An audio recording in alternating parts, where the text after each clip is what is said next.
Chers amis, je vous rejoins à nouveau à travers cette vidéo. Vous le savez, dans les semaines à venir encore, et y compris lors de la Pentecôte, il n'y aura pas la possibilité de se rassembler et de célébrer l'Eucharistie. Nos évêques continuent à discuter avec les services de l'État pour étudier les conditions de réalisation des célébrations. Ils insistent pour dire que les catholiques sont capables de mettre en œuvre et de respecter les mesures de distanciation physique.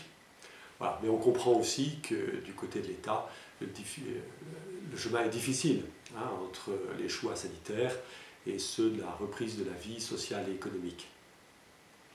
Continuons donc à faire vivre toutes les initiatives de rencontres et de soutien en famille, en quartier, entre amis, en groupe, de catéchisme, d'aumônerie, de lecture de la Bible. Voilà, toutes ces initiatives que vous avez eues déjà, continuez à les faire vivre. Je veux souligner ici l'importance du partage et de la solidarité. Si les catholiques ont un témoignage à apporter, c'est bien celui-ci, le service et le secours aux personnes en situation de précarité.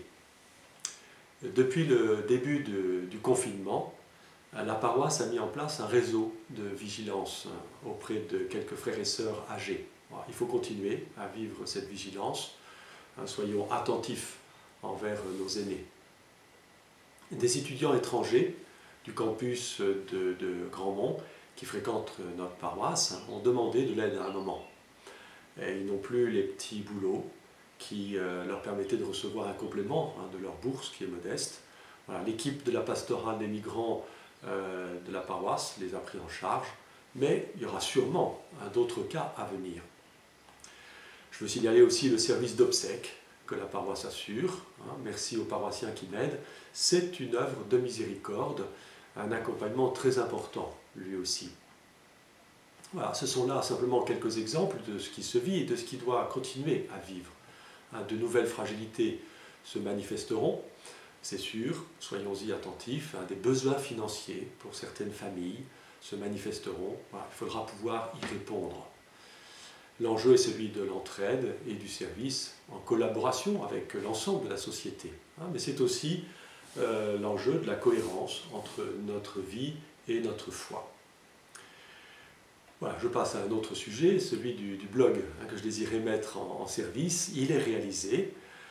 Merci à Evelyne qui l'a initié, merci à Patricia qui y a beaucoup travaillé dans la semaine, à Ludovic qui nous a aidés.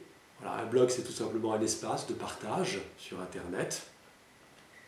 Ce blog paroissial nous permettra de partager quelques pépites de ce que nous vivons particulièrement en ce moment. Voilà, c'est important.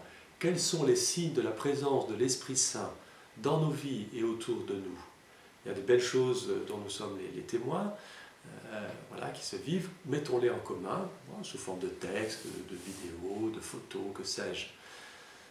L'adresse de ce blog paroissial est sur le message écrit du curé dans les actualités du site de la paroisse.